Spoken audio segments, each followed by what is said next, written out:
옛날 로마의 황제들은 사람들이 신격화해서 추앙을 했어요. 그래서 그 황제들은 스스로 자기가 헬라 신화에 나오는 그 많은 신들의 아들이다 하면서 그 자기의 조각상을 새기고 자기의 그림을 그리게 하고 아주 신성시하는 그런 일들을 잘했습니다. 자기가 지상의 신인들로 착각을 하고 산 거예요.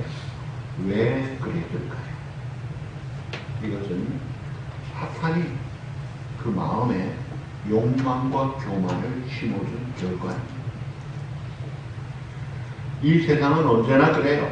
반성경적인 하나님을 대적하는 어둠의 세상에서 유행하는 모토들을 보면 무슨 뉴에이지 무브먼트나 혹은 젊은이들이 추구하는 요구하는 이런 공통분모가 있다면 한국 도덕체계도 그러다. 네가 주인이다. 더 나아가서 네가 신이다. 너 위에 없다. 진화론의 그것이 대명제 아닙니까? 우리가 어디서 지음받은 게 아니라는 거예요. 우리 위에 아무것도 없다. 내가 곧 신이다. 라고 하는 이 주장. 한 세대 전만 해도 이런 주장하면은 정신을 차려라 하고 추궁을 받았는데 신성모독하는 아닌데 요즘은 오히려 하나님이 계시다, 조물주가 계시다 하면요 우리의 자유를 모독한다고 거세게 반발하고 있습니다. 이런 이 세상의 불신앙적인 풍조가 요즘 갑자기 나타난 게 아니에요. 에덴 동산에서부터 있었습니다.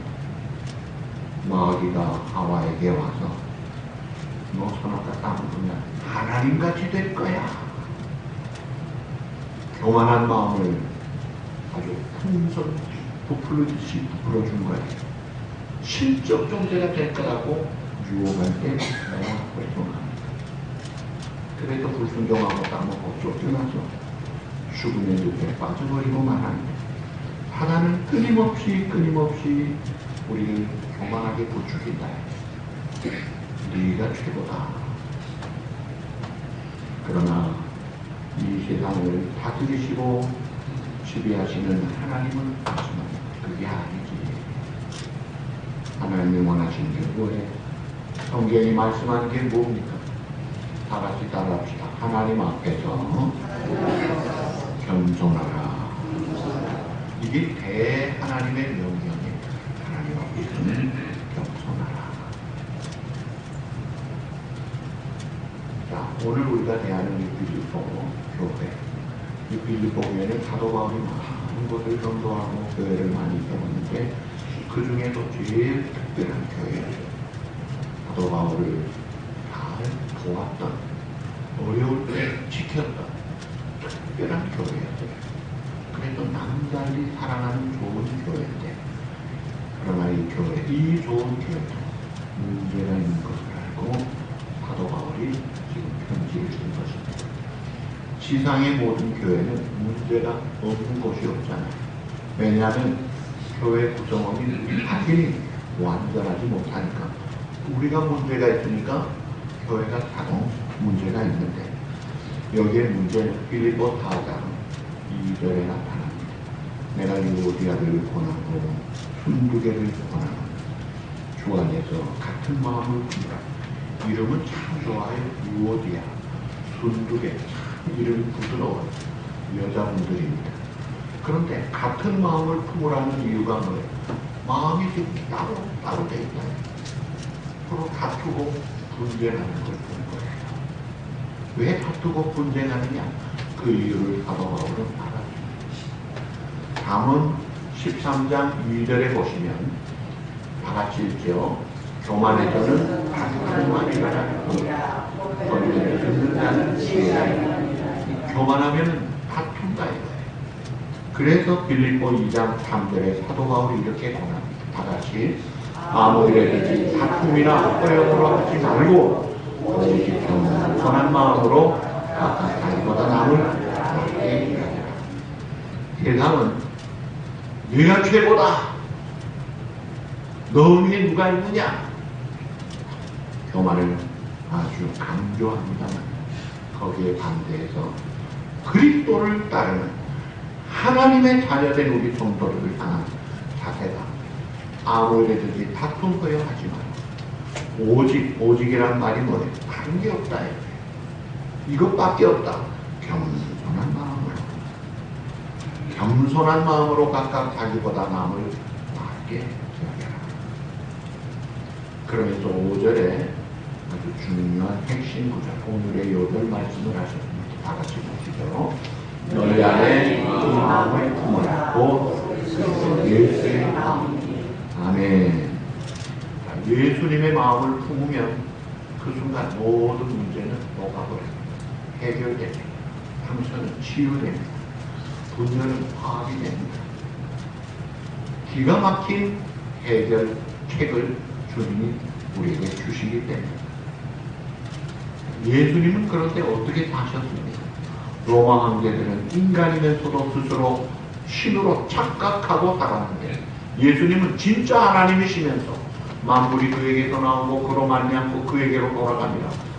조물주 하나님이시면서 오히려 자신을 낮추셨다.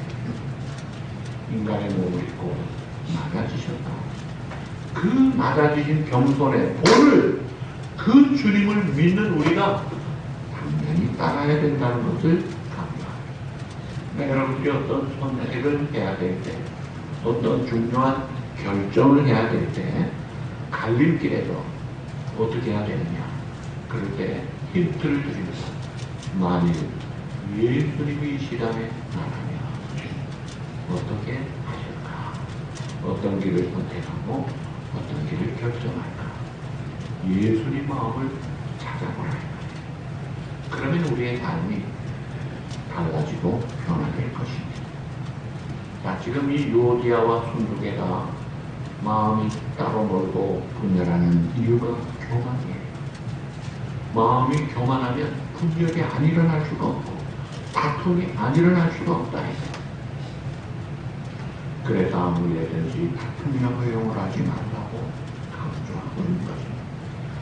자, 그러면 중요한 것은 어떤 사람이 교만한 사람인가요? 누가 교만합니까? 어떤 사람이 교만할까요? 몇 가지 말씀을 드립니다. 하나님이 없이도 나는 살 수 있다. 하나님 없이도 살 수 있다고 생각하는 그 사람 교만한 사람입니다. 또 나는 틀린 것이 없어. 나는 언제나 옳아. 이게 착각인데 그렇게 사는 사람 무지하고 교만한 사람이에요. 또 누가 교만한 사람인지 아세요? 아유, 나는 교만하지 않지 하는 그 사람이 교만한 사람이에요. 수준 있는 교만한 사람입니다. 그러니까 나는 언제든지 옳고 나는 언제든지 틀린 것이 없다고 생각하는 거예요. 그래서 이 교만에 대해서 말하면 저거는 내 이야기가 아니지.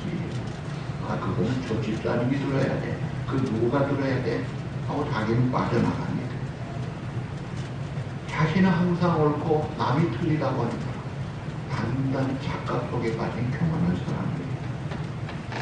이걸 버려야 돼요. 교만한 마음을 내버리고 예수께로 나갑니다. 복되신 말씀 따르고 주께로 교만한 마음을 버려야 되는 거예요. 그래서 또 바울이 강조합니다. 너희 안에 이 마음을 품으라. 곧 그리스도 예수의 마음이니. 그래서 예수님의 마음을 품고 상처 치유받고 분열 화합하고 하나님의 은혜를 회복하는 거예요. 그런데 중요한 문제가 있어요. 이 일을 누가 해야 되느냐? 하나님이 내려오셔서 가닥가닥 해주시면 좋은데 그게 안 되잖아요. 이 일을 누가 할 수 있느냐? 누가 치유하고 누가 해야 되느냐? 따라합시다. 은혜 받은 자가 먼저 시작하면 됩니다. 깨달은 자, 은혜 받은 자, 감동 받은 자 먼저 내가 낮아지고 섬기고 내가 용서하고 내가 인정해주고 내가 칭찬해주고 그러면 된다. 이게 무슨 프로그램으로 되는 게 아니에요. 인간적인 방법도 약간의 유익은 있습니다. 인간적으로 막 친해지려고 그러고 자주 만나고 그러면요, 동지의식도 있고 소속의식도 있고 친밀감도 있고 재미도 있고, 그렇지만 거기에 진정한 생명력이 있느냐, 이건 다른 문제들 아닌가요? 은혜를 받아야 된다. 이 은혜 받지 않고 그저 인간적인 방법으로 하는 것에 가장 극단적인 대표적인 사람이 바리새인들이었어요. 하나님의 은혜는 없으면서도 사람들이 제일 거룩하게 보는 기도, 구제, 금식 이런 것들을 하니까 와 최고다 인정을 다 받은 거예요. 근데 예수님은 얼마나 책망하셨습니까? 왜 그래요? 겉과 속이 다르니까. 은혜도 없이 척하는 거예요. 그죠? 답게 하면 좋은데 척하면 안 돼요. 예를 들면 목사님 답게 해야지 목사님 척하는 건 가짜예요. 선교사님 답게 하는 것이 진짜지 선교사님 척하는 거 가짜입니다. 선교 편지 보내는 것도 척하면서 하는 것 같이 과장하고 거짓으로, 그럼 성도들은 모르니까 쏟고 넘어가잖아. 그게 문제인 거예요. 교회도 마찬가지예요. 장로님이, 집사님이, 권사님이 뭘 맡았든지 척하는 것이 아니라 답게 할 수 있어야 돼요. 봉사를 해도, 그리고 우리가 희생을 해도, 헌금을 해도 척하는 것에는 기쁨이 없어요. 은혜가 없어요. 그러나 밖에 기쁨으로, 감사함으로, 하나님의 은혜를 깨닫고 감동으로 할 때에 한계를 넘어가는 거예요. 그럴 때는 놀라운 은혜의 역사, 치유의 역사, 하나됨의 역사, 축복의 역사가 있는 것입니다. 그 방법의 비결이 5절 말씀이에요. 언제나 이 5절. 오늘 이게 제일 중요한 것은 너희 안에 이 마음을 품고 그리스도 예수의 마음이에요. 여러분, 은혜로운 생활하려면 어떻게 해야 됩니까? 은혜가 무엇이에요? 그것은 예수님이 내 마음에 충만한 것입니다. 그게 은혜가 최고 넘치는 거예요. 예수님의 마음을 그대로 품을 수만 있다면 그게 풍성한 은혜를 누리는 거예요. 그럴 때 그 눈길이, 그 손길이, 그 삶이 컴패션 마인드가 돼요. 다른 사람들을 볼 때, 참 아픈 자를 볼 때 애석게, 어려운 자를 볼 때 같이 아파, 같이 위로하고 힘을 주는, 그것이 은혜다 이거예요. 그럴 때 역사는 일어나는 거예요. 우리 교회가 지금 일꾼을 세우는 이 시간에 우리 모두가 예수님의 마음을 품으면 얼마나 아름다운 일들이 일어날지 상상을 못할 정도예요.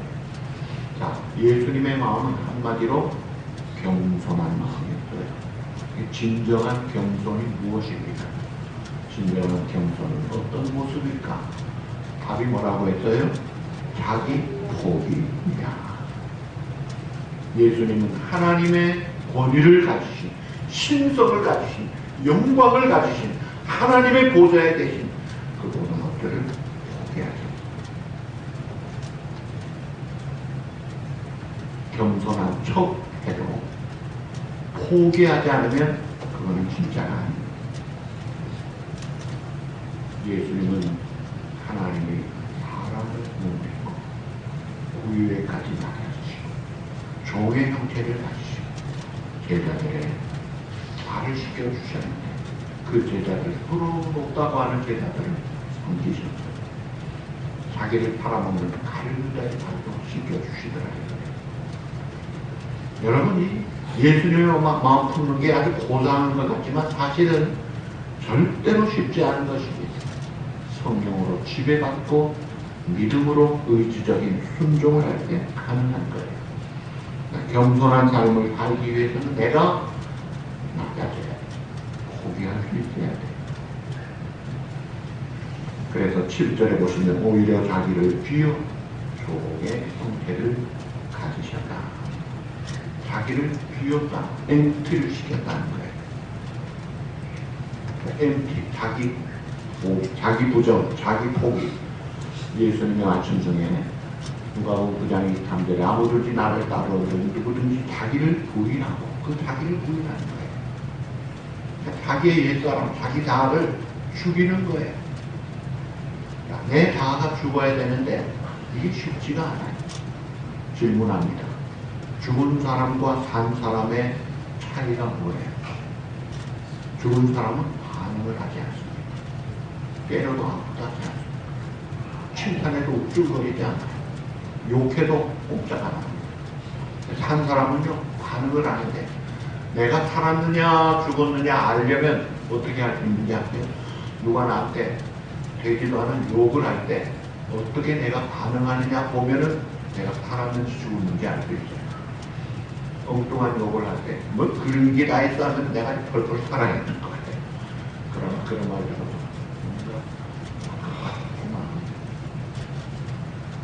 덮고 기다릴 줄 알고 품을 줄 알면 그 사람은 죽은 사람이에요.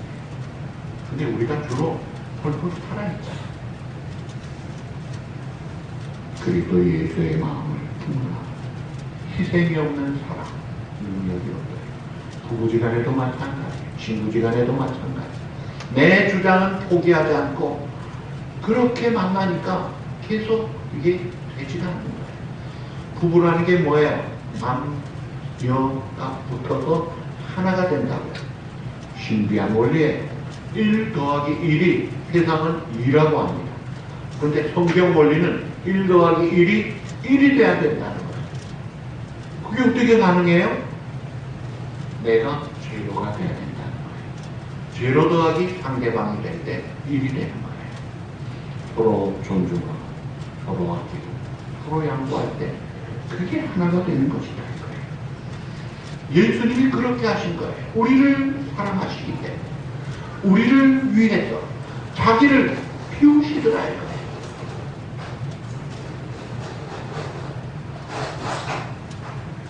(5절에) 보시면 이제 6절에 보시면 너희 안에 이 마음을 품으라고 그리스도 예수의 마음이 있는데 이게 다른 번역에 보시면 예수님과 같은 태도를 가지라. 예수님과 같은 태도를 가지라는 이 태도, 에리튜드 굉장히 필요한 중요한 말이에요. 우리가 태도 따라 사람의 승패가 달리는데 예수님과 같은 태도를 가져보라. 그 예수님의 마음을 품으라는 거예요. 6절에 그는 근본 하나님의 본체시나 하나님과 같은 요한복음 1장 1절 이 말씀은 곧 하나님이시니라. 예수님은 하나님이세요. 여호와의 증인들은 하나님으로 안 믿습니다. 유대인들도 하나님으로 안 믿습니다. 그러나 성경은 말합니다. 주님도 말씀합니다. 하나님 아버지도 말씀합니다. 또 이 행하신 일들을 보아서도 알 수 있습니다. 그런데 예수님은 하나님과 동등됨을 취할 것을 여기지 아니하시고 자기를 비우셨다. 종의 형체를 가지고 그래서 낮아지시고 성결하고 내어주셨다. 그래서 6절에서 8절 말씀 우리 다 같이 읽어보시죠.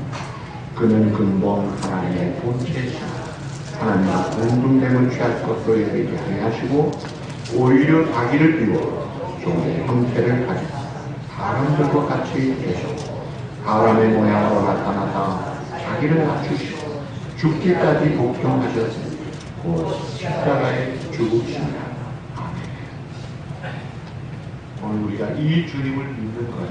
그 주님의 은혜로 구원받고 자녀가 되어 이제는 주님을 모시고 주님의 사람답게 살아야 되는 거예요. 그래서 우리가 이 주님의 마음 품고 겸손함으로 나를 비우고 상대방을 섬길 때 아름다운 가정이 세워지고 아름다운 공동체가 세워지고 아름다운 관계가 이루어지는 것입니다. 사람의 모양으로 나타나서 자기를 낮추시고 죽기까지 복종하고 곧 십자가에 죽으시니라.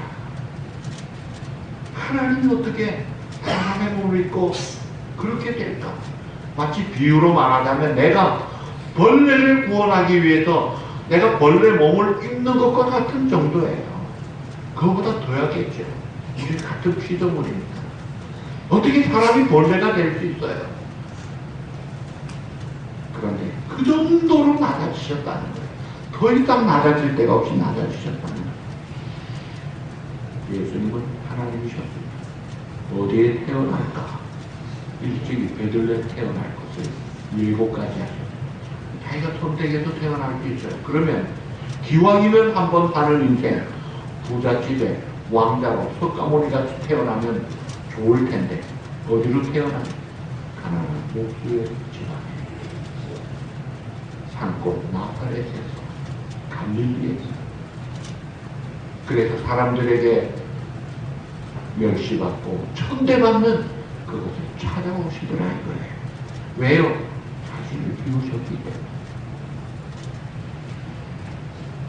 겸손히 주를 섬길 때 괴로운 일이 많다. 구주연에게 힘주사 잘 감당하게 합니다.